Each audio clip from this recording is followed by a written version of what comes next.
Hi! இன்னைக்கு வந்துட்டு Friday vlog பார்க்கலாம். இன்னைக்கு மார்னிங் வந்துட்டு ஒரு 8:00 போல தான் வந்து ஸ்டார்ட் ஆச்சு. காலையில வந்து எம்ப்டி ஸ்டொமக்ல சியா சீட்ஸ் மட்டும் குடிச்சிட்டு, குக்கிங் ஒர்க் வந்து ஸ்டார்ட் பண்ணியாச்சு. இன்னைக்கு வந்து சாம்பார், அப்புறம் சேனக்கிழங்கு தான் வந்துட்டு வறுவல் பண்ண போறேன்.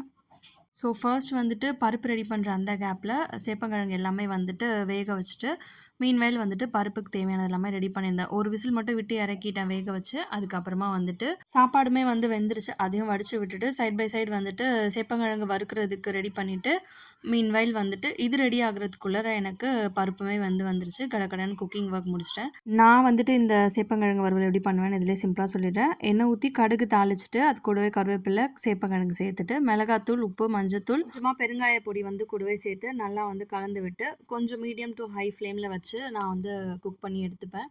டீப் ஃப்ரை பண்ணால் இது இன்னுமே டேஸ்ட்டாக இருக்கும். பட் வந்துட்டு ஆயில் கொஞ்சம் அதிகமாக கன்சம்ஷன் ஆகும். நான் கொஞ்சம் ஆயில் கம்மியாக விட்டு ஓரளவுக்கு வந்து ஃப்ரை பண்ணி எடுத்துட்டேன். சாம்பாருமே வந்துட்டு சைட் பை சைடு ரெடி ஆகிடுச்சு. இன்றைக்கி வந்து கேரட், பீன்ஸ், அவரைக்காய் அதெல்லாம் போட்டு சாம்பார் வச்சுருந்தேன். அவருக்குமே லஞ்ச் பேக் பண்ணிட்டு மார்னிங் டிஃபனும் ரெடி பண்ணி கொடுத்துட்டேன். அதுக்கப்புறம் கொஞ்ச நேரம் ரெஸ்ட் எடுத்துகிட்டு பெட் எல்லாமே வந்துட்டு பெட் கவர்லாம் க்ளீன் பண்ண போட்டிருந்தேன். எழில் தான் வந்துட்டு எனக்கு ஹெல்ப் பண்ணிட்டு இருந்தார்.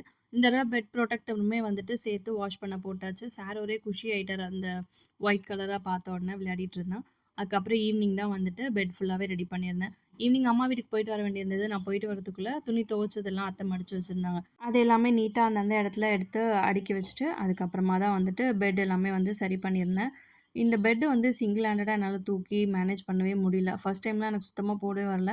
அப்புறம் இப்போ 2, 3 தடவை மாற்றி மாற்றி பழகிடுச்சு. இந்த மேட்ரஸ்க்கான பெட் கவர் வந்து ஒன்று தான் வச்சுருக்கேன். இது வந்து ஓல்டு மேட்ரஸோட தான். பட் கொஞ்சம் சின்னதாக இருக்கும் ஹைட்டு. ஓகே, அட்ஜஸ்ட் பண்ணி மாட்டிட்டேன் எப்படியோ.